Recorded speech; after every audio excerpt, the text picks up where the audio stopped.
দুই দ্বারা বিভাজ্য, তাই এটি জোড় সংখ্যা। দুই দ্বারা বিভাজ্য না হলে কি বলি? বেজোড় সংখ্যা। এবার দুটি জোড় সংখ্যা বলো তো, 2 আর 4। দেখো তো 6 হচ্ছে, এটাও কি হলো? জোড় সংখ্যা। আর দুটি বেজোড় সংখ্যা বলা হয়ে গেছে, দুটো জোড় সংখ্যা বলা হয়েছে, একটা বেজোড় আরেকটা জোড়। যোগ করলে কত হচ্ছে? 7 হচ্ছে।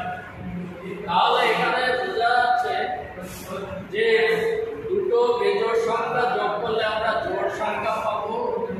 দুটো জোড় সংখ্যা সর্বদা জোড় হয়, আর একটা জোড় একটা বিজোড় সবসময় কি হয়? তাদের সমষ্টি বিজোড় হয়। তাহলে আজকে আমরা শিখতে পারলাম